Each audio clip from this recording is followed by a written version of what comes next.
Welcome back. So I think in the last episode I said several times that this was that we were on episode 13, whereas actually that was 12. This is 13. This is the real episode 13. So a few things that we need to do. So we need to reconfigure this hab a bit. We're going to move the door one to the right. We're going to move the fridge, which means we're going to have to replumb the fridge. We are going to move the desk with the microwave. I may change that shortly as well because it's starting to drive me a bit mad. And we are going to generally get it a bit easier to move around in here. We've obviously got a working kitchen here. We'll probably put in some automation to just do some cooking. We might do that now, we might do that in a bit. I've got some lockers as well, so I can eventually do the tidying up. What I want to do really is get organised and sorted, because then we're going to start on another large-scale engineering project. So we will be going out and building some more capability so that we can automate more of the mining. But let's not get too far ahead of ourselves. Let's start in here. Okay, so first things first. Right, actually, do you know what? I'm sorry, I'm going to have to go and modify that code right now. It's making me crazy having that switching on and off constantly. What I'm going to do is I'm going to put a 1 degree difference between what temperature it turns the heater on and what temperature it turns it off. He said, realising that was actually a bit fiddly. Well, let's go and see what we can do. Let's at least go and look at the code. I mean, it's not the end of the world, but that's better. Peace. Now it's peace. Hear the quiet. Right, okay, and talk over the quiet. Let's go. Bored of quiet now.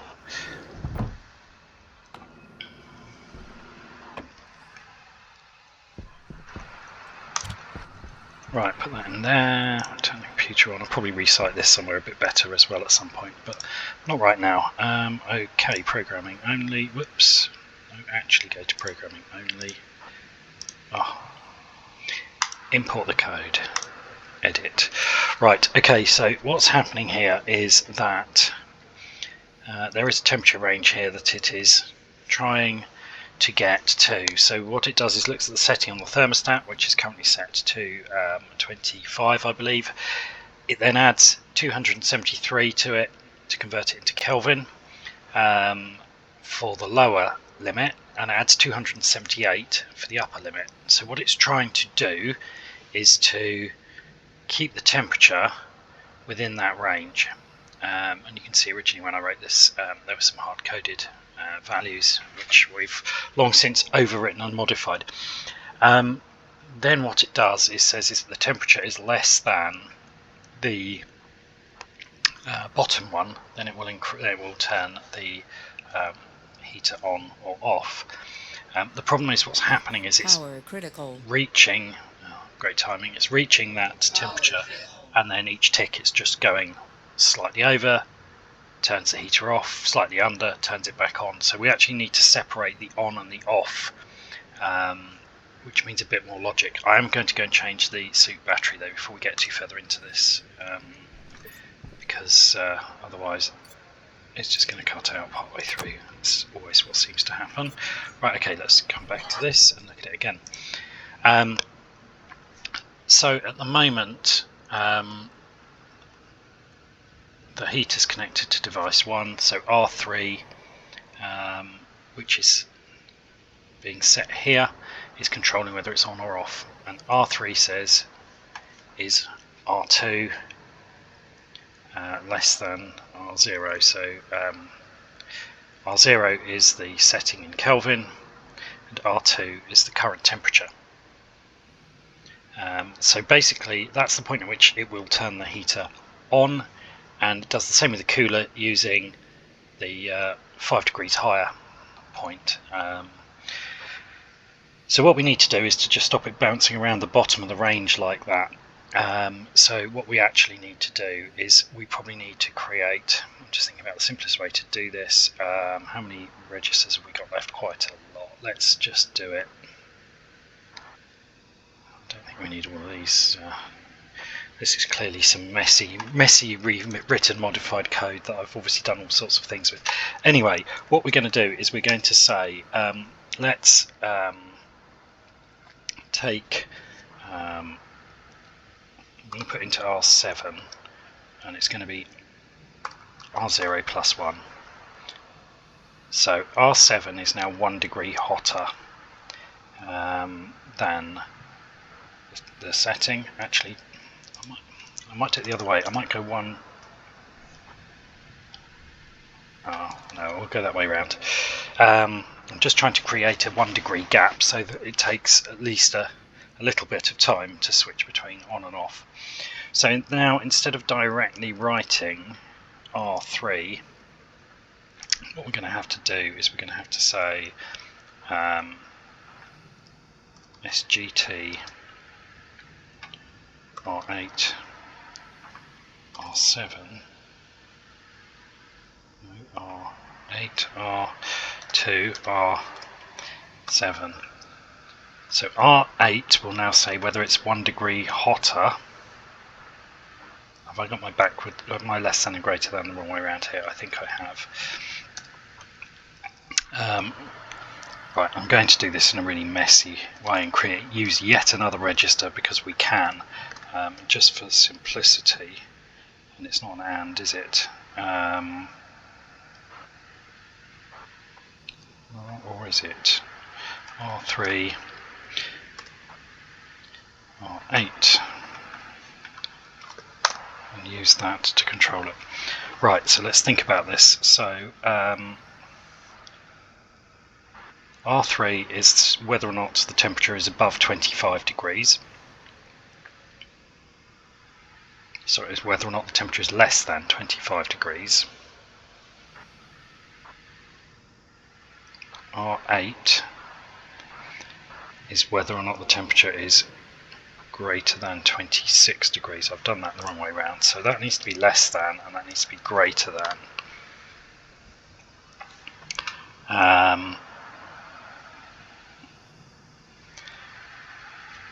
So if it's less than 20, no, I've still done this wrong. Don't watch this on the playback. Right, if it's less than 25, we always want to turn it on. If it's greater than 25, so that is 0, then we will turn it on. We'll leave it on if it's on. We'll turn it off when it gets above that.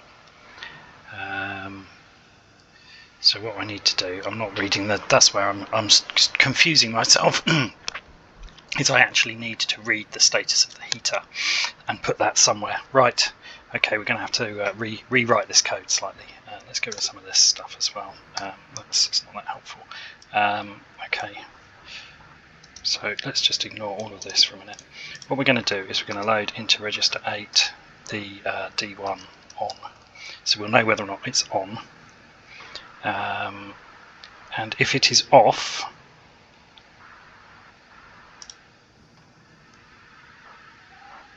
then we want to turn the heater on if it is below R0.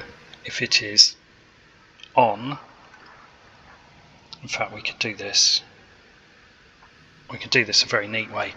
There's a different way we can write this code, not very different. If we actually just add R0, R0, R8, and then we revert that back to there. Okay, so a bit of a rethink. I'll explain what I'm thinking here. So if the heater is on, it's going to R8 is going to be 1. If it's off, it's going to be 0. So we're going to add that 1 or 0 to the threshold at which it turns on or off. So if it's on, it will remain on until it's 1 degree hotter. If it's off, it will turn on at the setting. I think that's the right way around. I have completely confused myself. So I hope you enjoyed that, and let's hope it works. It probably won't, and I'll probably be puzzling over this for a while, but such is the nature of writing this code. It's difficult when you're adapting an existing, and in this case quite old program. You've got to get your brain back into what were you thinking when you wrote it, and as you can see from the commented lines on that code, I've clearly modified it quite a few times. However, maybe it will work, in which case I will be very happy. Okay, so the good news is it's not constantly turning on and off. The question is, if I decrease this down, does it ever turn off? No, it just turns on the cooler as well. Okay, so I have completely done that wrong. Oh no. Wait, what? Okay, no, that's fine. Right, so we're going to set that to 20 degrees. That'll make it a bit easier to remember what's going on. I don't really want the heater and the cooler fighting each other. That feels like that would be a bad idea. Right, but when we come to set this up, we will know that it's set to 20 degrees. I'm going to go back through, I'm going to look at the code again, and we're going to try and do that one again. If I was professional about this, I would probably later on cut the puzzling over this code out as a blooper, but I actually think it's possibly helpful in terms of showing that, first of all, there's a bit of trial and error trying to figure out what you're trying to do, and secondly, actually some of the thought process. So I think the logic that I'm trying to do here actually I think is correct broadly, or the approach is correct. I'm just not sure that this is quite working as I would like it to. So what I'm going to do is I'm actually going to save to the device setting itself. I'm going to save the value of R0, which means that we'll be able to actually see how that's set. That's helpful for debugging, so that's a helpful little trick, except that I've done that wrong because that needs to say setting, but other than that, we're going to output that there. Now, so at this point R0 should be 273 if the heater's turned off, or 274 if it's turned on. So 0 if it's off, or 1 if it's on, plus the setting on the thermostat. So if the thermostat is set to 20, it should be at 20 when the heater is off, and 21 when the heater is on. And I've done it, but that's what I've done wrong. When I tried to rewrite my code, right, I actually think I may have just messed up that last bit there. Well, we'll find out, won't we? Let's go and have another look. I think what I did was when I rewrote the line and then changed it back to what it started with, I actually changed it back wrong. I think that's where that went wrong. Let's cancel the pressurize. Okay, let's try it now. So what we can see on here is this is the actual setting. It's 293, so you can see where I wrote the setting. So that's running. Now if I turn that on, it turns off again straight away. Okay, let's turn this up. Okay, so turning it up by 1, that should now be 294. Why is that not gone to 294? Okay, it has gone to 294, but maybe I'm not writing it in the loop. Okay, we've now got the opposite problem with the cooler, but if we can crack it for one, we can crack it for both, right? Okay, so now if we said, actually, let's turn it up to 25 degrees. I'm not sure this code's running quite right, because it's like it's not looping.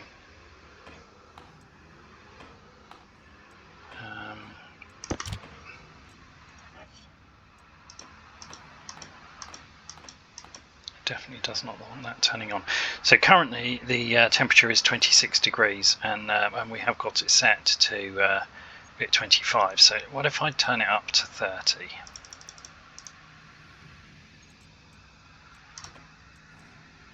Yeah, you'll see this is still not. There's something I've done when I've updated that code. Right, 304. That's where I expected it to be.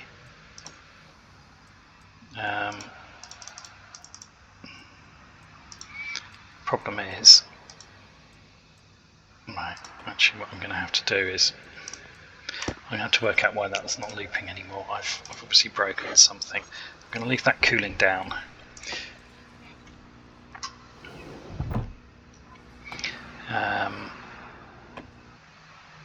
So because it's not looping, although I was testing it each time, I suspect I know why actually. I think I wrote this code before labels were properly implemented. Right, let's just clean this code out. There's all sorts of crap in here that we don't need. That's the start. Yeah, okay. Yeah, this is hard. This was hard coded to jump to line 14, which is what you used to have to do. We can actually do jump loop. That's where the problem was there. I'm going to take a bit of a punt on this. I'm going to do the same here.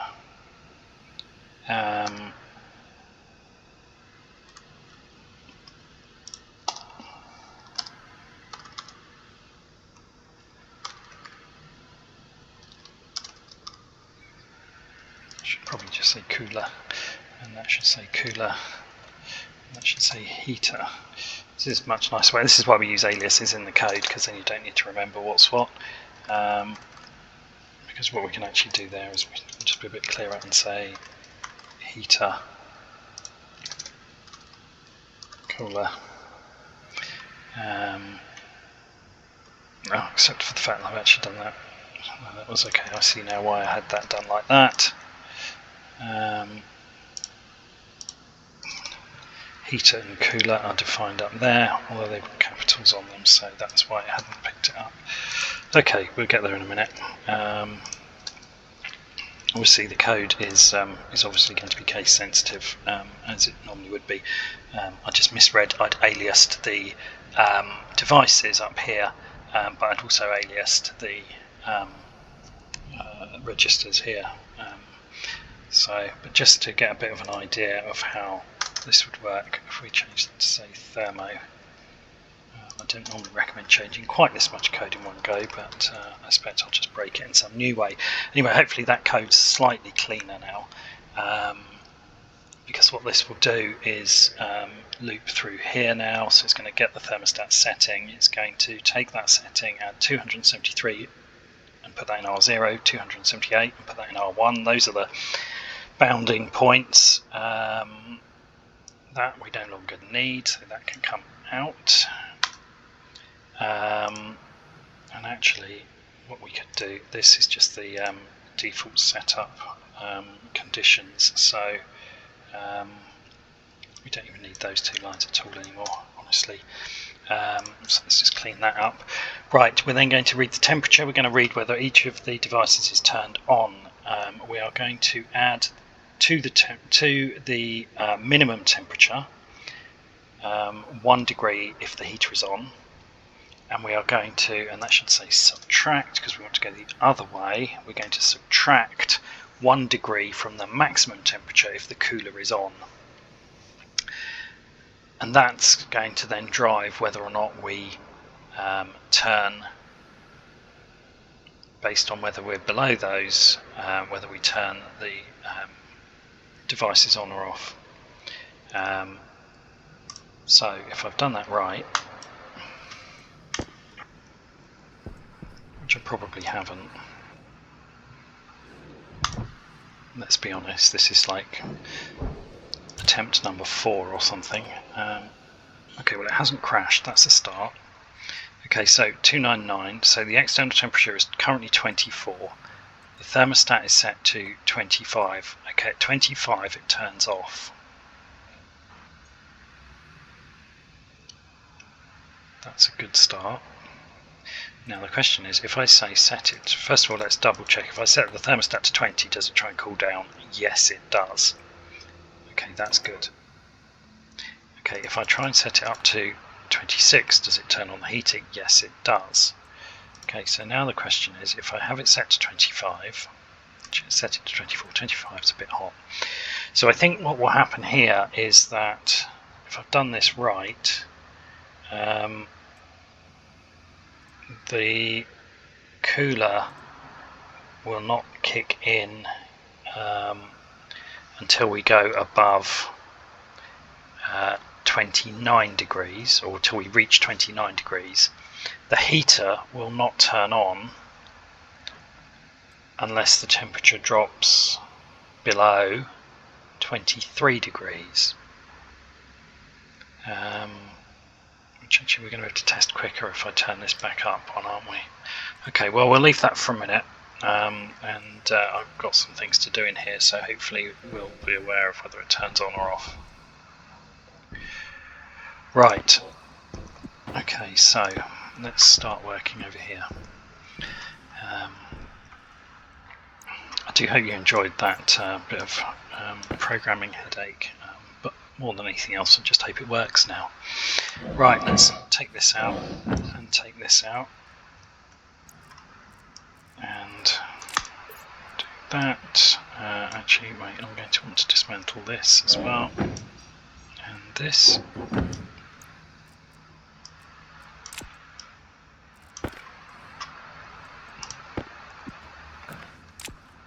And then I'm going to want to take these two down.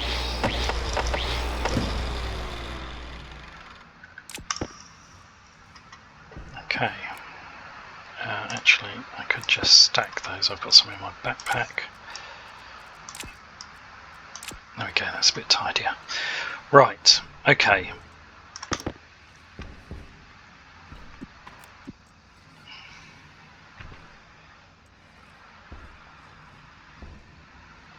Now, let's think about where we're going to resite that fridge really. But for now, let's remove the microwave and take out the bench. I'm just going to take them over here and dump them for a minute. Move some of these things down here because I don't really want anything to end up, whoops, throwing everything all over the place. What I don't want is anything falling into that chute and going into the canning machine. Let's get that out of the way. I don't know why I had to put those at that end, I was trying to put them over there. Error. Right, okay, now, so let's dismantle the doors, which is not crowbar, angle grinder.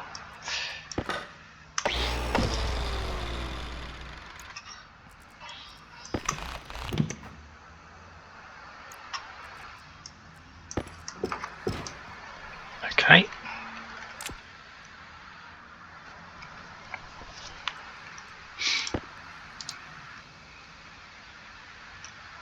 Right, now this is a bit more of a problem because we've got lots of stuff here that's in the way of the door, but let's move this down here. Those are the bits of the door. I mean, the next problem, oops, actually perhaps we could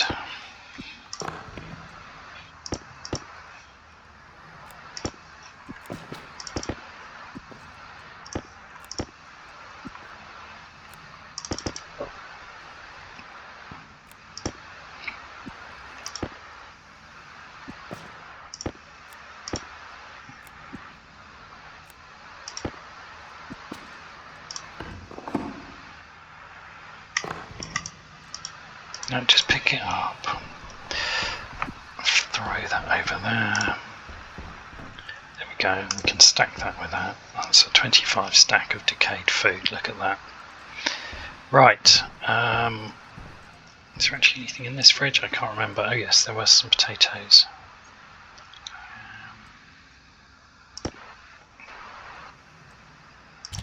Right, so they're at 1.8 hours. If I bring them out, that's okay. We can live with that. I mean, worst case, I'll throw them in here and cook them. But oh, there's a storm out there now. Never mind, we're in here.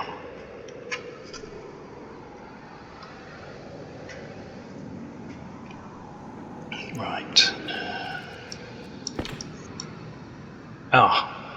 It's a hand drill. I must make some bigger batteries.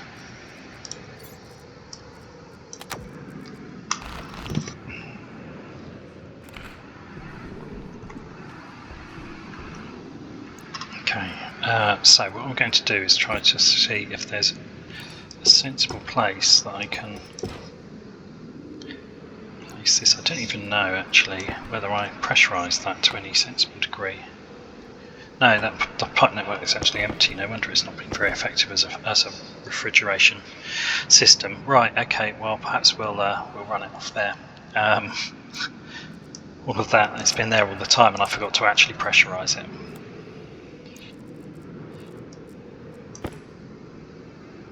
I expect if you go back and watch episode 1 or 2, 1 I think it was when I built that, I'll probably say must remember to pressurise that.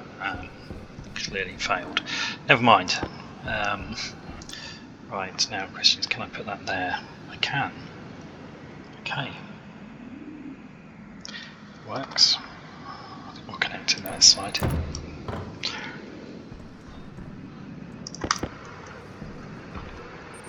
Power low. Right, now I've got to do the thing I always hate doing, which is use the welding torch inside.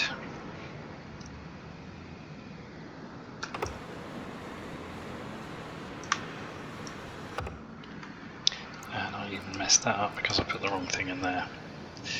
Okay, well I suppose we'll test the cooler.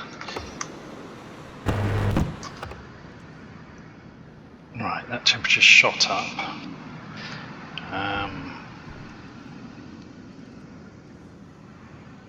Although the temperature here, no, it's 27. Critical. Okay, I think we're alright. Nothing burnt down, that's a good start. Crowbar. Actually, before we crowbar that shut, let's just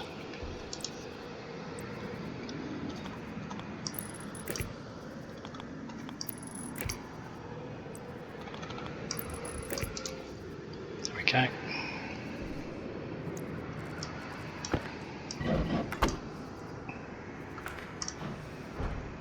Okay, that's a lot easier. So now we'll clean up over here.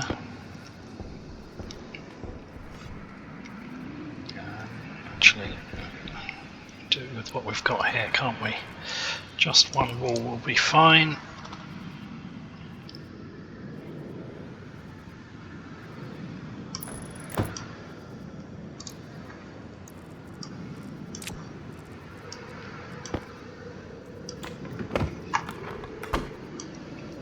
Okay, there we go.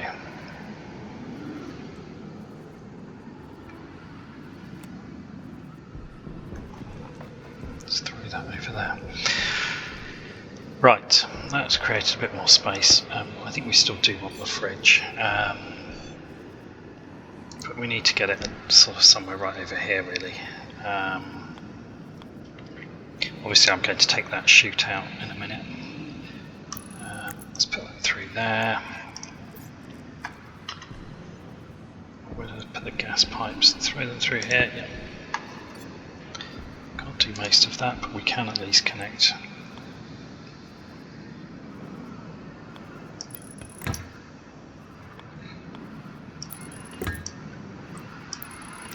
That along there.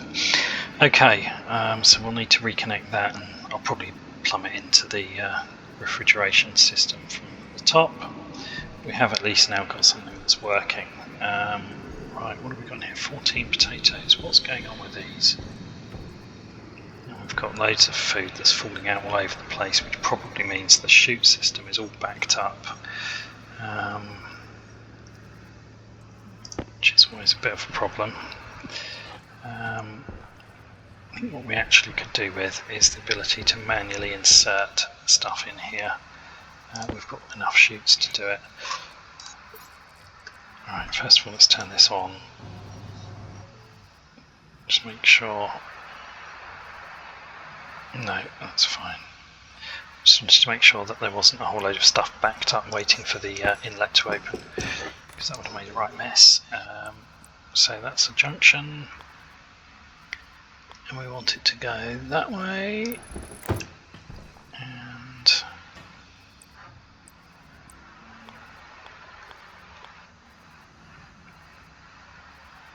I think for safety's sake we'll put it up here. That one down there bothers me. I'm going to remove it because sooner or later I'm going to accidentally mess that up, and I'm going to drop something like a tool or something into it, and then before we know it we're going to have all sorts of chaos attempting to can tools. It's a nice idea to have something just down on the floor. It's really accessible, but it is not very practical. Right, so those potatoes, okay, that's the downside, but you know, that'll be fine. They can go in there. So now there's 26 potatoes in there. I need to do something with the wheat. Go in there for now. That lasts 35 hours in there. Okay, that's good. Did I have some other wheat, or did I imagine that? Maybe I imagined that. Okay, that's fine. Right, what have we got going on over here then? So we've got a load of tomatoes, more potatoes. That was why I thought I'd got more wheat, because there's some over there. Whoops, run into the window.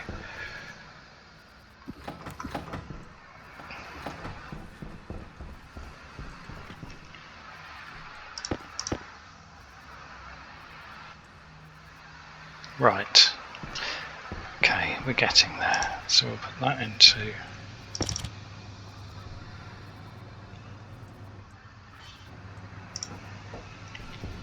Right, I think the power had actually gone off completely then. Yes, it had. The batteries were empty. I hadn't even noticed. We'll need a warning system for that later.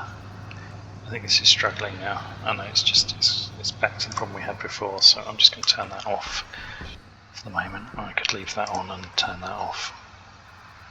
Just let it cycle through. Right, okay. Let's do a bit of tidying up. No, that's the wrong one again. It's the same problem I had the last time. Actually, maybe I'll put these over here.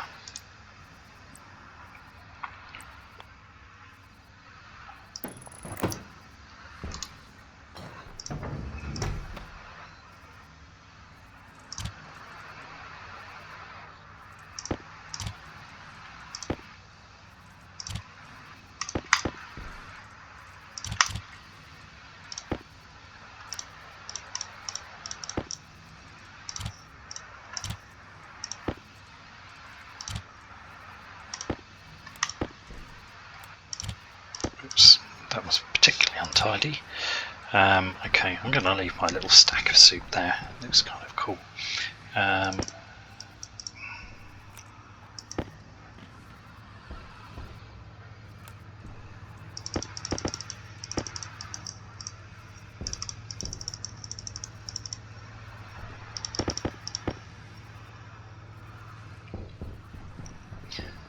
Right, let's put our seeds away.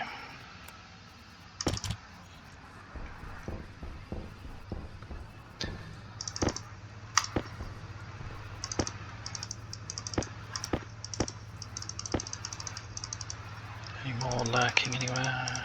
No, maybe not. Okay. I'll probably put some sort of a locker through here at some point, but just for now I'm just trying to get rid of some of this stuff that's been cluttering the place up since the beginning, or which I've brought through and added to the mess with. Let's put that back down, that's better.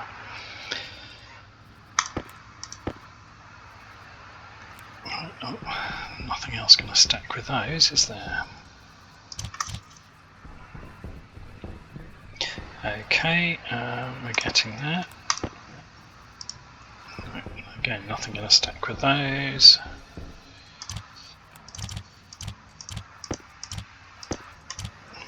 Slightly tidier. See, I can do tidying up, I'm good at this. Okay. Oh, look at this, it's nearly organised. I mean, I probably could have done this more quickly by putting stuff in my backpack, but, you know, I'm not going to say I hadn't thought of it until now, but I hadn't thought of it until now.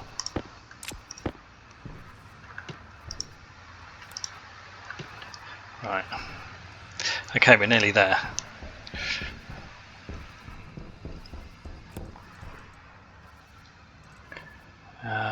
Potato seeds. Is there a stack of potato seeds? It's not full, no, there is not.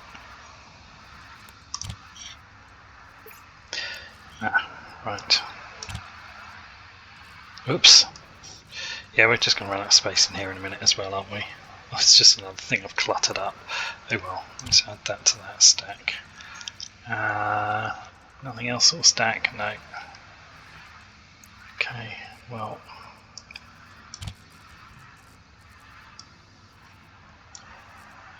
Actually that I'm just going to throw down there because it's inside, so we can use it to charge some batteries if we need to. He said remembering he had a battery that he needed to charge, so that could actually just have been in there getting a bit of juice in it.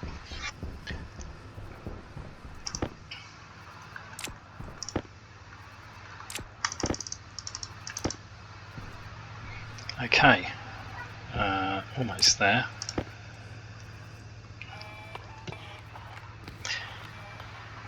I'm not quite sure what's going on there. I think there's a pumpkin on top of the pumpkin plant. Okay, that's got 33 hours, that would be fine.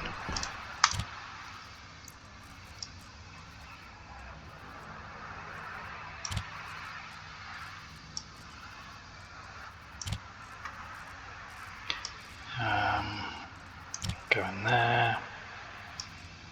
That's some glass. That can go up there for now. Right, that's full. Anything else? I'm just going to have to find a new home. Right, okay, which actually is not too bad. Let's just put that over there. Right, so what's going on here? Yeah, that was what it was. Oh, I forgot we've got some more furniture here. Okay, right, well the pumpkins at least can go in here. I think they can get cooked. Did we not have some furniture in here? No, we did not. Okay. I can go there then.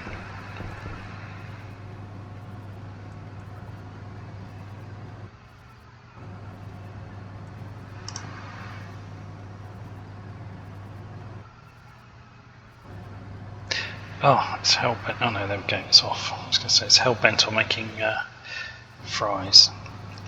Right, we actually will need to set up a bench because we're going to need to be able to make some oil out of the soybeans. That'll be the soybeans that we haven't got any of at the moment. Maybe I'll grow a special crop in here. There we go, harvest potatoes.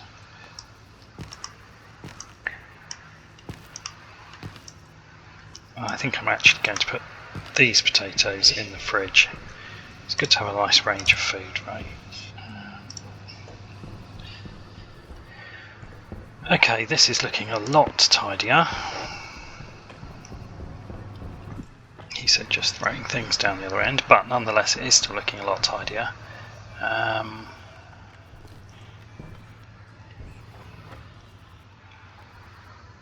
So I think what I'm going to do is I'm going to get some soy seeds and grow them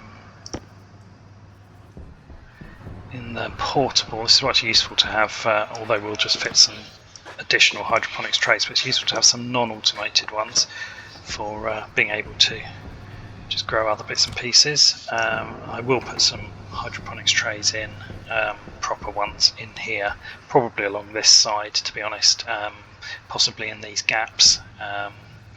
We have to do one there, but could put one there. We could put one there. That will look kind of neat. And then perhaps we'll put 1, 2, 3, 4 or so along there. So what's that? That's 4, 5, 6. Yeah, that'll do the job. We can always put a second run of them behind if we want to. Although actually we won't get very far because we'll have to bring the pipe out here. So we'll only get 2, and then we'll bring 3. Yeah.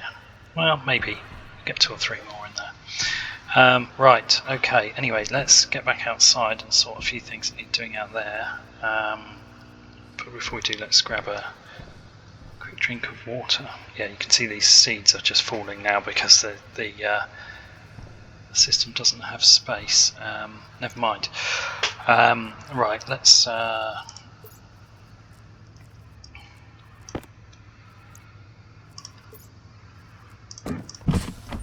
Oxygen low. Okay, that's not ideal, is it? And it's getting dark again, so really we're not generating anything like enough power, so that's also going to become a fairly high priority thing to fix. But very short term, let's get that in there.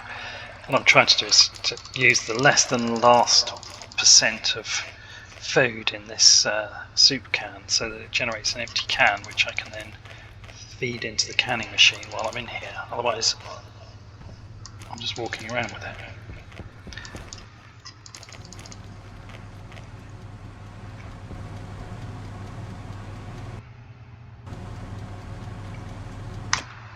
Let's turn that off. It's only got potatoes in it. Oh, come on, use that last bit of hunger. Run around, work up an appetite. Come on, jump. No, jump while eating soup. No, even that doesn't work. Ah, there we go. And it's done it. See, and then that drops when you finish a can of soup, it drops an empty can. And the good thing is, that can go in here, replenish our can supplies. I'm not going to pick up one of those because actually we've got some still stored outside. Let's close and lock the helmet. Right, let's go and deal with this before the power goes out completely. You can already see that the main batteries are drained. The APC is not far off. So we're going to need to burn one of those. Right, there's the other. Let's have a change of flavour, shall we? Put that in there.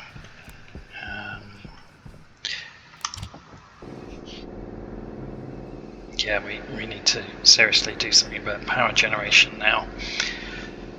The simple solution at this stage is just to build more solars, which I'll probably do. The more long-term solution is to look at some of the other power generation methods, of which there are several. The gas-fueled generator generates the most amount of power,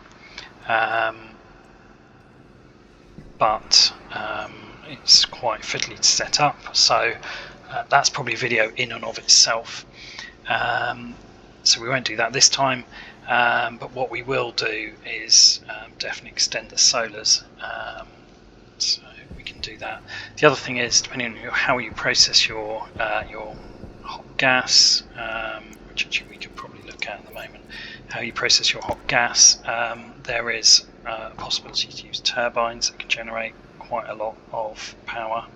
Okay, this is nice and cool now, so I think we'll throw the switch and let that take some more nitrogen, which we can do something useful with in the hab.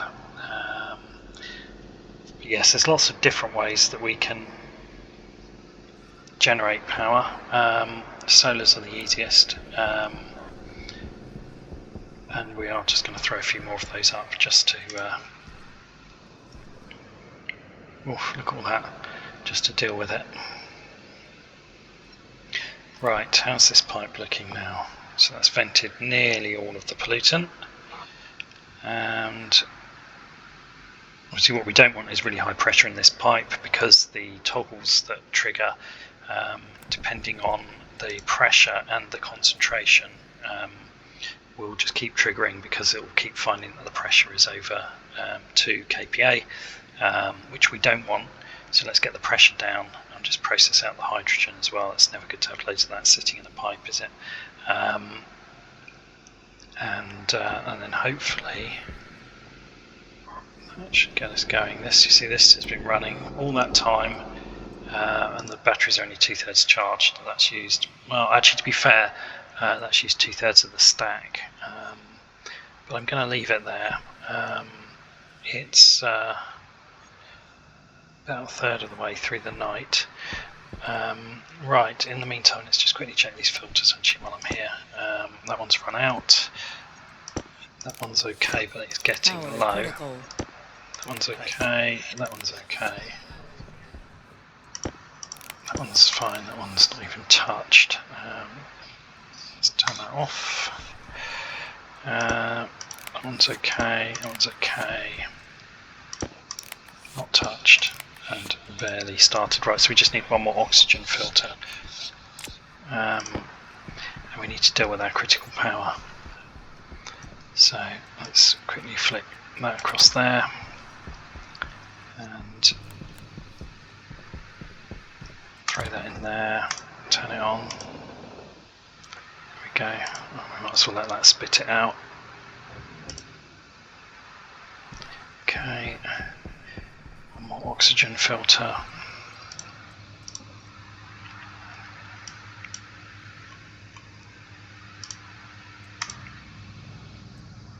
And actually I should probably do a carbon dioxide filter since I'm one short of a full set.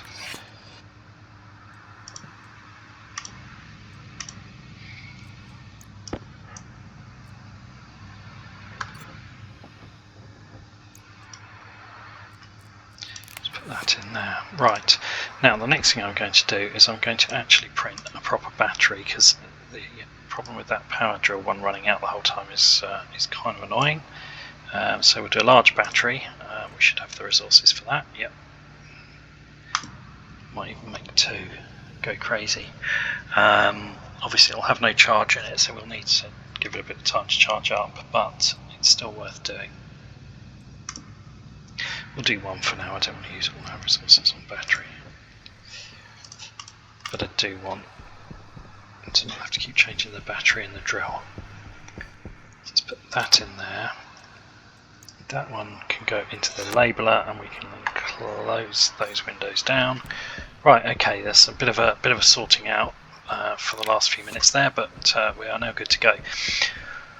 Okay, so we've reconfigured the hab.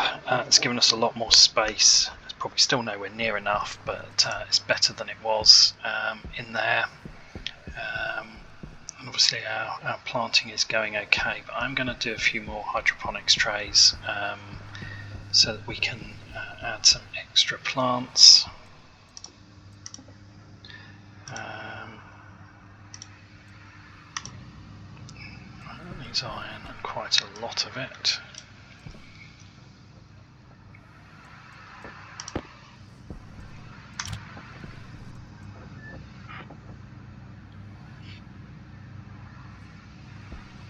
So we'll just let that build. Right, I'm just going to quick check of the state of the ingots. So we're okay for copper and for iron. Not great, but okay. We're almost out of gold. We've got plenty of silicon considering how much we use. Plenty of lead, a little bit of nickel, no silver. So silver and gold are both pretty low. Probably need more copper soon, and let's be honest, we're going to need more iron anyway, however much of it we've got. Right, let's drop that in there, and that in there. Okay, so that should allow us to just connect up a bit more hydroponics, which is always useful. We can grow a few extra things, and I'll probably plant some ferns in there to generate some oxygen. Being on Mars, we're definitely not short of carbon dioxide, but we are quite short potentially of other things. Is there anything else in here that we might want? just looking at this lander and thinking probably one more storm it's going to get destroyed. I could just reuse those crates, but I sort of don't have anything I need them for at the moment. So perhaps we'll just leave it. I mean, I suppose I could remove them, dismantle them, recycle them. It's probably quite a smart idea. Let's do that. Let's just get rid of the lander. Oops. Whilst we're doing tidying up anyway.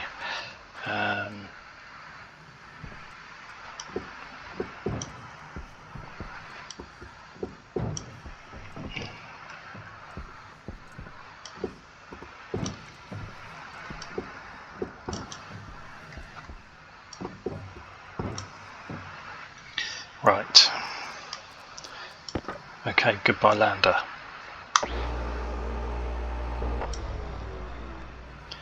We don't get anything back for that, unfortunately. It would be nice if you got something, even if it was just scrap metal, but you don't.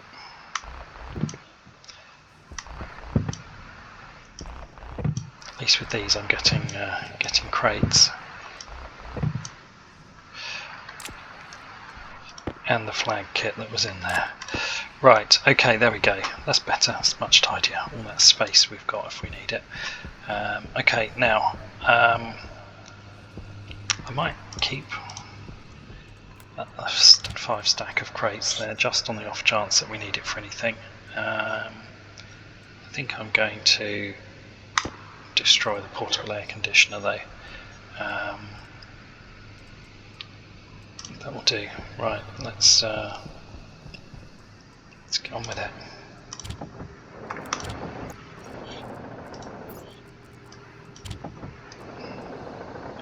There we go, look at that, we've got all sorts of goodies out of there.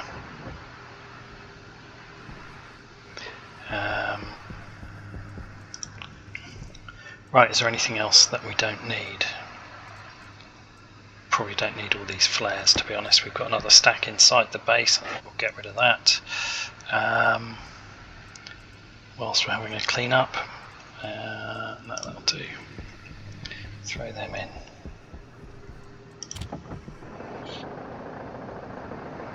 There we are, another 10G of iron. Okay, you only get back half the resources that you put in when you recycle something, but half of something is better than all of nothing, so oh, I didn't catch that in time. That's going to cause fun and games later on, and that one. So those ones that I missed, I tried to catch, are reagent mixes, which are combinations of things that need to go for further reprocessing. Usually what comes out of here is you'd usually put the reagent, if you've got a problem with something like steel, and you want to break it back down, you put it into the centrifuge and it would actually break it down. But for some devices it still produces reagent, which will not smelt. And I can't get a look in there to see. Not quite sure where they've all gone. Okay, that's slightly strange. I guess they were small, they were probably single units.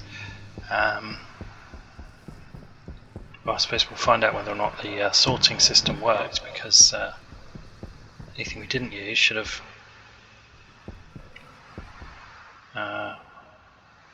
fallen out the bottom. Where does the... Did I seal that by accident when I built the... maybe I did. Maybe it's firing it across the landscape at high speed. Oh yeah, look, there it is. Okay. So there we go, that's the answer. I need to fix that, because otherwise we're going to lose something. So I'm not really sure what this reagent mix is now. I kind of expected that it ought to be the components of an alloy, but I would have expected that to break down. I'm going to throw it back in here and say, oh, it's steel. It's steel and solder.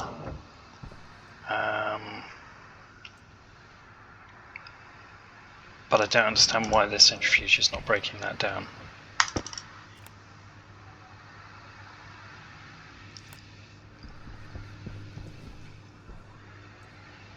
I mean, I guess if I knew that's steel, I could just, it's a bit ridiculous, but I could actually just make a unit of steel.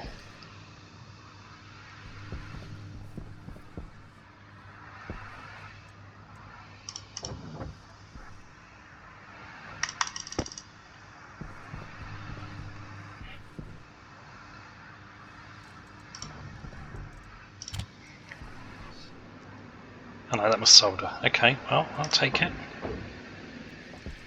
Let's see what this comes out as. Ah, there we go. Alright, well, so there we go. Pre-mixed. Didn't realise that that was how that worked. It used to convert them back to the raw materials, but I think it's possibly to do with the way the recycler is passing materials in. What have we got in there? 37, 44. I think this one's probably lowest then. Yes. You must have the other 8. Right. Okay, so I talked earlier on about doing a big project, which we're probably not ready to do yet, but we need to get some mining automation going, and there's a couple of different ways to do it. One is to build a vertical or horizontal mining shaft, and the other is to use the Amy droids. We will use both, but I think what I might start with is one of the vertical mining platforms. The only downside being that I need to be thoughtful about where I put that, because the Amy droids can fall in those holes and they can't get back out, which is a bit of an issue. Turn that off while I'm here. However, in the meantime, while it's daytime and we're out here and we haven't got anything else more pressing that we absolutely need to do, I'm going to use a few minutes just getting some more gold, because we know we're short of it, and I may also get some material to make some more steel, because that was looking quite close to being running out.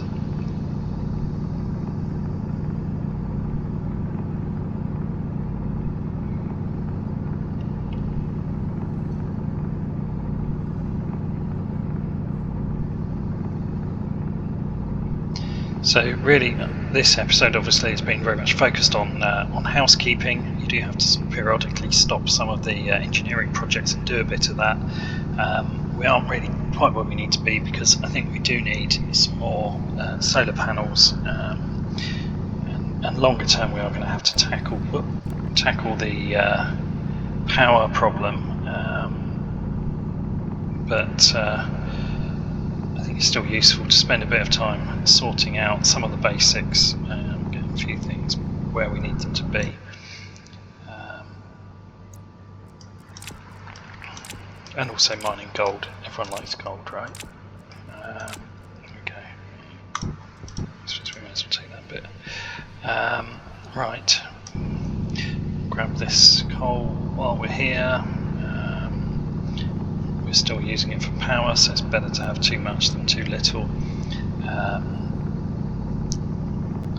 I think actually what might be a clever idea is to just put in place some electronics to fire up the solid generator every time the batteries get too low. That will buy us a bit of time. It's not a sustainable long-term solution, but it will buy us a bit of time, especially when we're doing a lot of mining and burning up a lot of power. So I think that would probably be a good additional thing to do just before we finish up on this video. I think it will help us out. So we'll do that as well. Right. I'll run out of room, haven't I? I really haven't got anywhere else to put anything.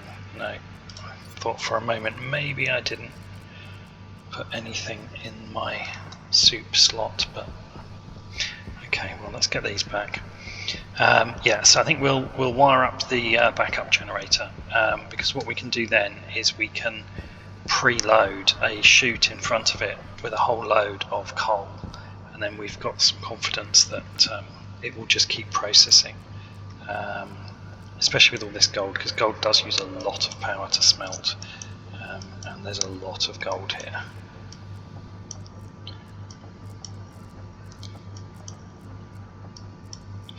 really what I'm trying to do is to start to get the base into a state where it can handle a bit more scale, because once we start doing mining at scale, particularly once we reach the stage of the rocket, is fantastic for allowing us to build very quickly, but only if actually you're really set up to process this stuff. Otherwise it just creates a new bottleneck. So that's what I'm obviously looking at here at the moment. However, let us set up the backup power system. It's one less thing to go wrong. I also need to build some pipes for that fridge still. Remind me in 5 episodes time when I haven't done it. Right, so we're going to need an IC.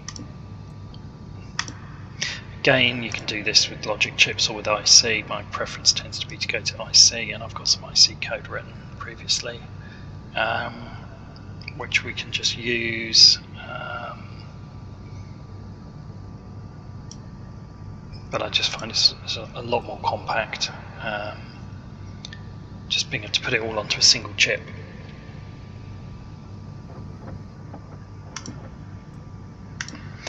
Okay, so what I need to know is what hardware it requires. So let's first of all switch that to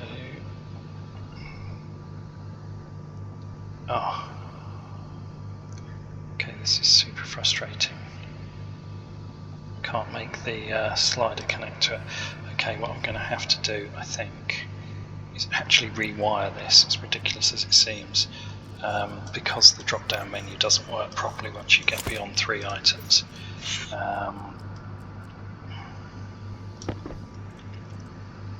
So what I'm going to do is I'm going to take this out. I am going to, it's actually a bit more complicated than I'd hoped because the power cable's the wrong side, but never mind. I'm going to put the power cable here.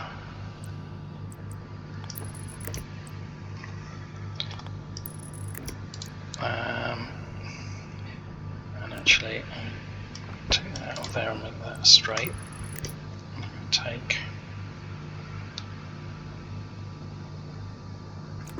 that out of there, make that a straight. Now this is where it gets a bit of a pain, because actually that is connected to the base power, because we were taking advantage of that when we sited the computer here. So I'm going to have to actually figure out where that needs to sit to reconnect it. Okay.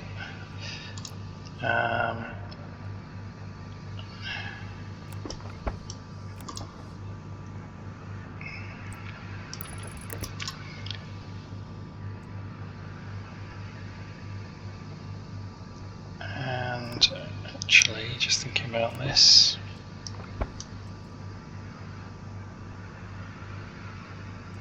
yeah, actually, just thinking about this will be the easiest solution.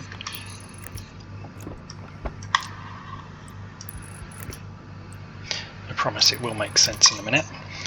Okay, so what I've done is I've connected this so that I can now switch it so that only that data port is talking to that data port, so the computer should only be able to see one IC housing, which is this one. It now means we can't program anything anywhere else, but that's okay. It's better than not being able to program anything anywhere at all. So that literally can only talk to the computer, and the computer can only talk to that. So they are both utterly useless for anything else. Whoops, pressed the wrong button. However, that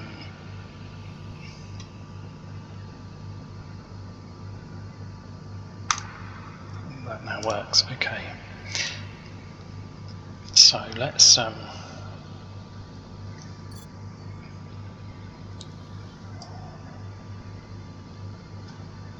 find the power control,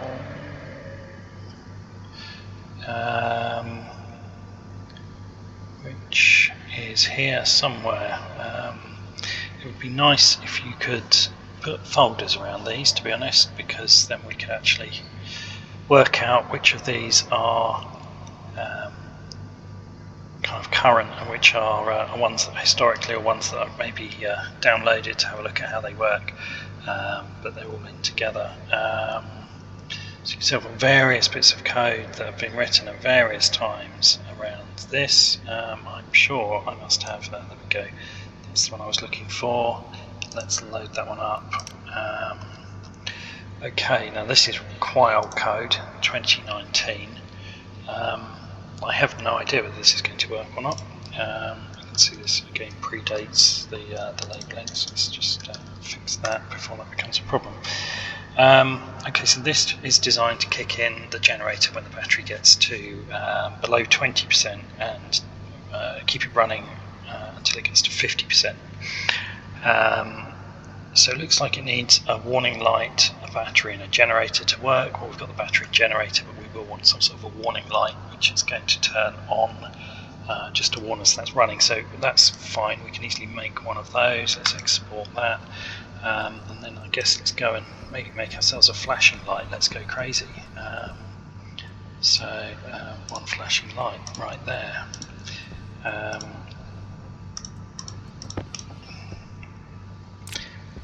Did that print? Yes it did, it's in here. Okay, so we just need to connect this all up. Some space over here. Now what we need to think about is we need to be able to access the sensor port on the generator, which is there, but also sensor port on the batteries, which is unfortunately connected to this network over here. So I think I'm going to have to do a little bit of fiddling around. Let's rip up these bits of floor first of all so we can see what we're doing. Let's do a few extras around it so we can see what's going on. Right, okay, get that out of the way. Did I turn this off? I did turn this off, it's just still really hot. Okay.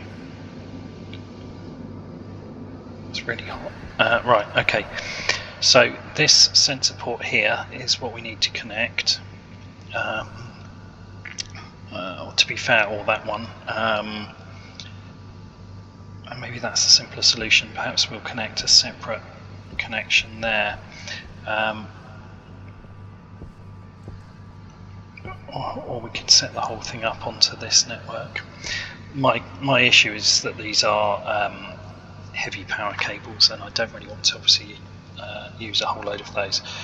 So that's why I'm just having a bit of a think about the best way to do this. Power low. But as a starting point, let's, if I clip this out, this is going to temporarily cut lots of stuff off, but I clip this out of here, and then put this across here. And then if I can do this, clip this out of here and put that in there. Okay, now, although it's not ideal, we've now got a space where, okay, that connects there. And then if I can connect this to here and then into here, so that looks good, like that. And then if I can link it up, I'm just trying to work out how to best make this work. Yeah, I think this can be done. So I'm just going to put this across here, and yeah, let's connect this in here first of all. I'm not going to have enough, but we'll do that.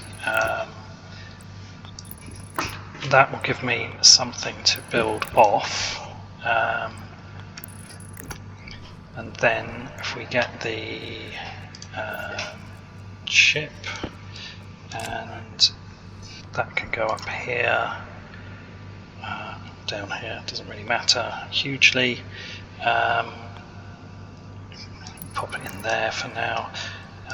The light we may as well put up here where we can, oops, quite close enough, somewhere that we can see it, so up reasonably high. Obviously I can't get any higher than that. Put it there, that looks good. and now I've got to figure out how to get from that data port, or that one actually, round. So we're going to need more cable, obviously. I'm just going to change this out while we're here. Oops, no, that way round, thank you. Right, there we go. Let's put that away in there. Almost. So let's make some more of this. I expect we've probably got enough. Yes.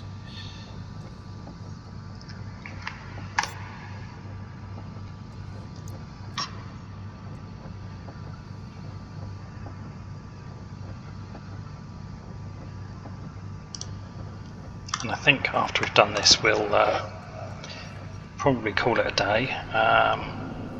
But I think then we've at least done something useful here. So that can go through there. That can go like that. Go like that. Go like that. Like that.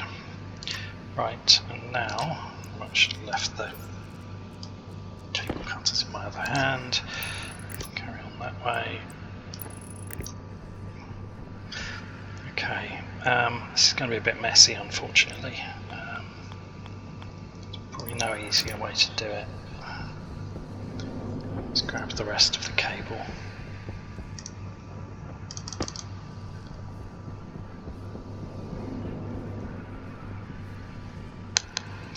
No, I can't run it through that gap, you see, because that's too tight there to the other cables. So it's going to have to run around this side. It's not great, but it's not the end of the world.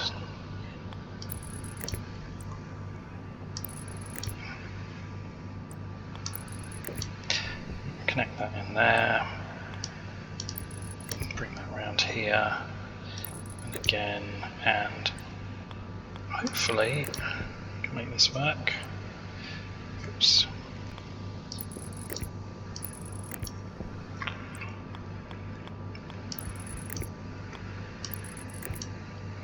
Right, so that's fine, that's connected to the sensor network, but what it isn't is actually connected to any power,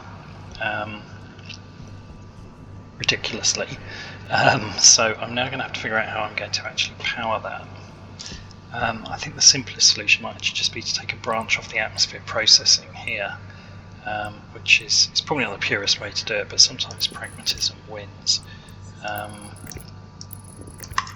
That should allow us to do that. So I think in theory,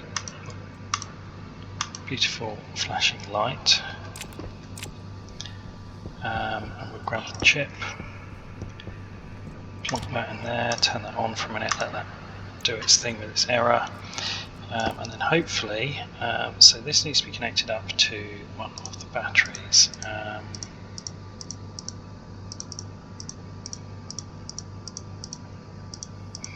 So you can start to see this is obviously on a different network from the other part of the base, because it's on the atmosphere processing one. So you can start to see how, as you get more complicated power networks, you're actually going to have to start coming up with solutions to get data between them in order to make things happen. We're not quite there yet, but there will be some fun and games to be done with that in due course. There we go, you see, so as soon as I've turned that on, this is below 20% and that has kicked in, so that's good, and that light is flashing to warn us that we're running on emergency power. Let's get these floors back down.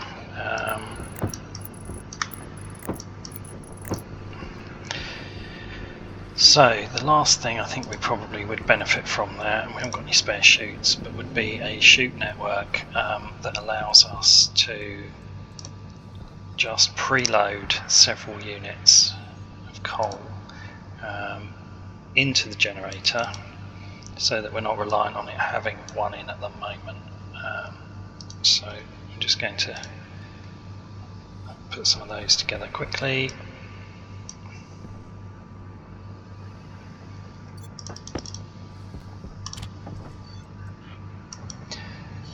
Okay, I don't think we need the 17 that we'll get out of of this, but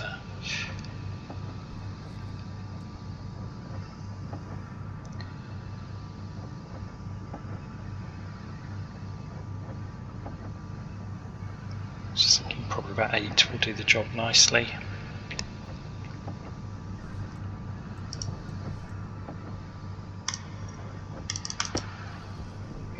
Can always add to it later if we want to.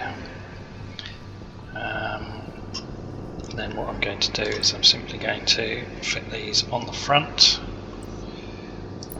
put a window in there so we can see whether it's got any spare capacity.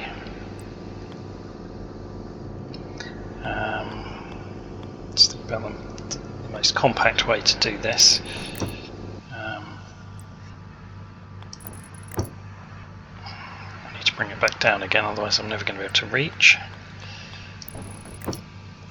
Probably did need more than 8 then, didn't I? Yes, because I need to put an input as well. Right. Should have just made as many as I could, shouldn't I? Then, oh, what am I doing? There we go, let that run. What's going on here? This seems to be... it's just power problems, I think.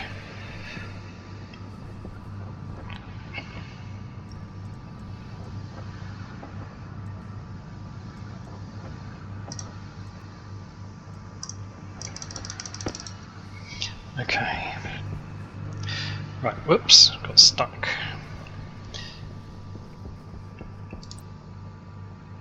Okay, so what I wanted to do now is probably to turn it that way. Perhaps we'll just put it on the floor here actually, which means that can become a window and that can become inlet. Put it the right way around. There we go, and actually what I'll do, since I've got one spare, is I will take that out and put in a window there. Okay, there we go. So what we can do now is we can grab all our coal out of here,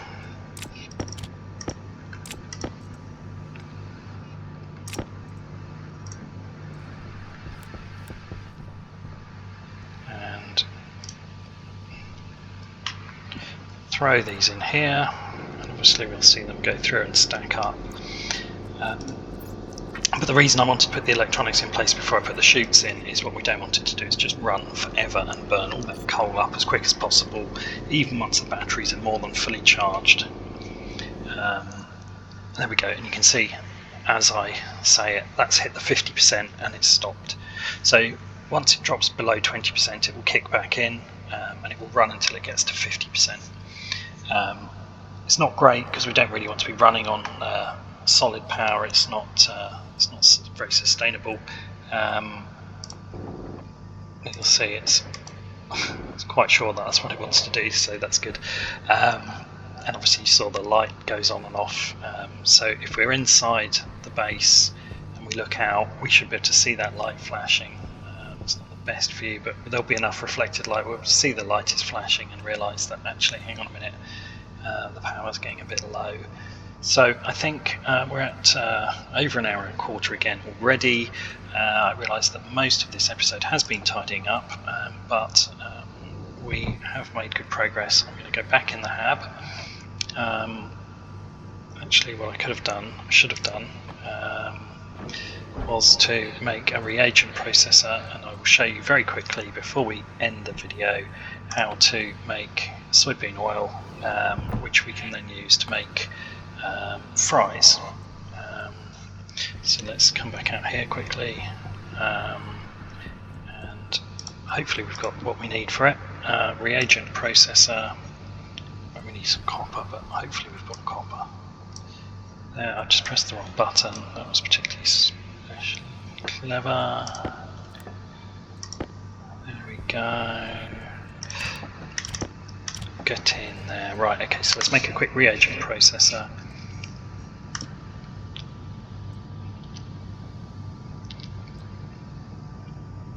You can see we'll need some more steel before we start upgrading the other machines as well, because we're getting quite low.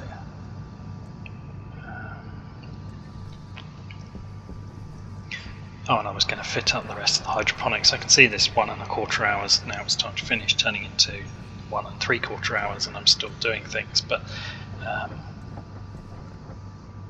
hopefully we won't. Right, okay, let's go.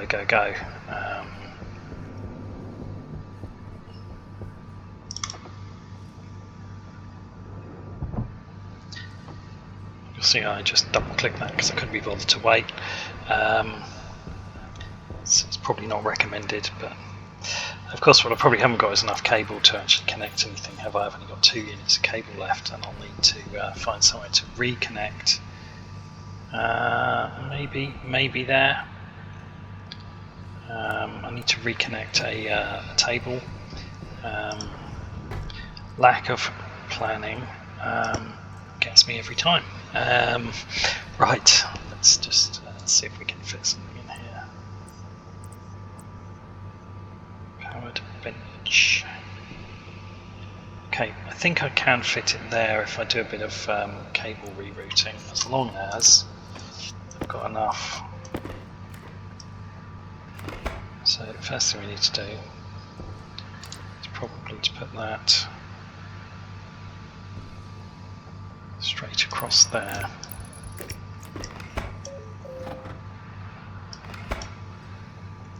I'm going to pull that floor panel up because I can't really see what's going on under there, and I'm sort of guessing. Right, okay, so I'm probably going to have all sorts of chaos with the Harveys while I'm doing this, but you know, I'm sure they'll get over it.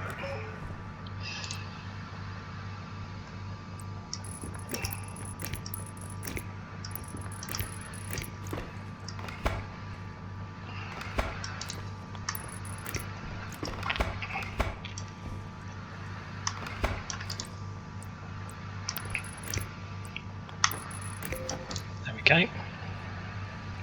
Right. I think we've even got enough cable now. So let's see if we can.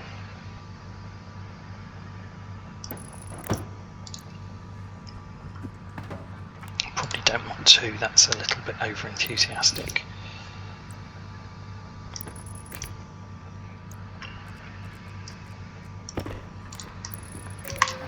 Right, there we go, that's working, okay.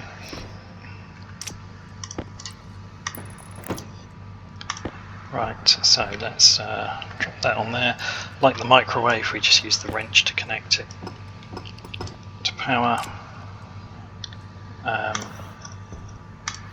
you can see it opens and closes. Right, so what we're going to do is we're going to harvest the soybeans. Failed to be in to actually get any of the seeds. So I'm going to plant at least one of them back. I'm not sure we've got any more in the system. And what we have got in the system obviously tends to find its way straight up and into the cooker. Right, so what we're going to do is we're going to turn that on. So if I insert, one at a time, if I insert one into there, you see that doesn't do anything, not least because it's not turned on. Right, so if I put, no, okay, what's going on here? Right, okay. I think it just had a funny minute. There we go, that's what I was expecting. So if we put one in there, you'll see what we get is one soybean oil, which I'm going to do that with.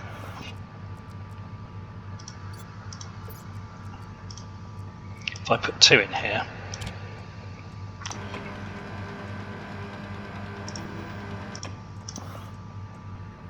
we'll get 2 mil. So, whoops, and if I throw them on top, we won't get anything.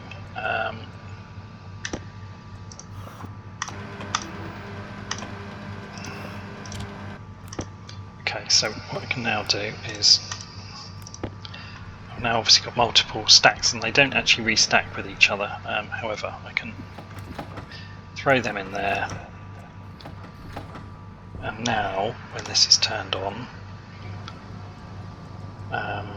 it should actually be able to, with 6 mil of oil, it should actually be able to do something. It wants to try and make some fries. Okay, no, maybe move on from that.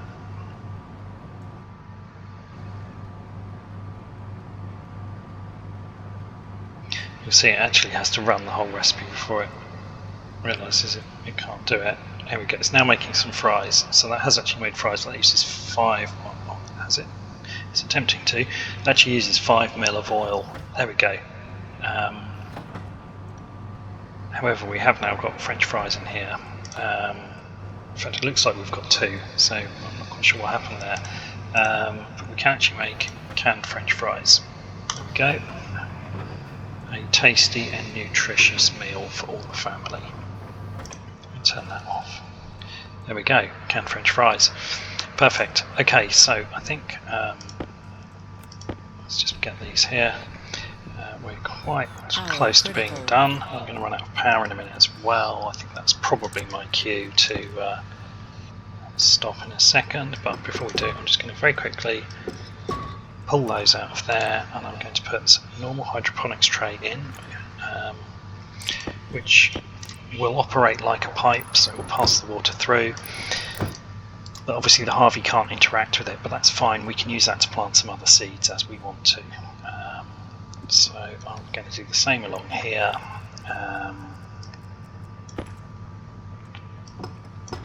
Being very careful not to break the frame. Now actually, if instead of that I do, right, what I'm going to do is I'm going to put a T-junction in here, and then we can put a double row.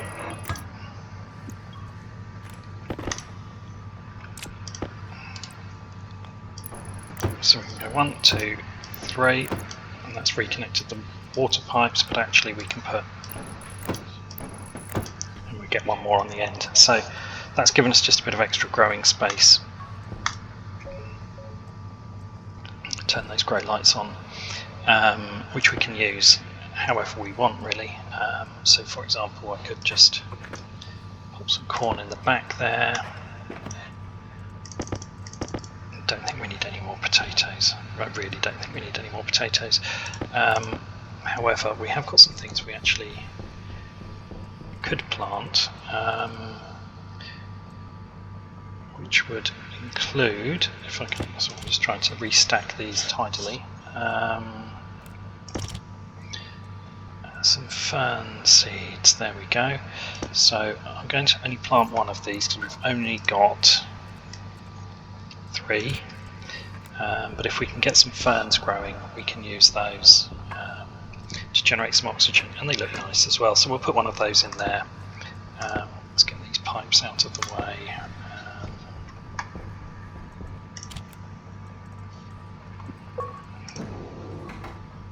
And that's just given us a bit more growing capacity. Obviously in a more controlled environment than the portable hydroponics, in that it's getting a constant supply of water sent through. That was a terrible throw. It's getting a constant supply of water sent through, and it's by the grow lights, so it's definitely better than just having it in the portable, but clearly it's not as good as the Harvey, because we'll have to actually manually harvest it.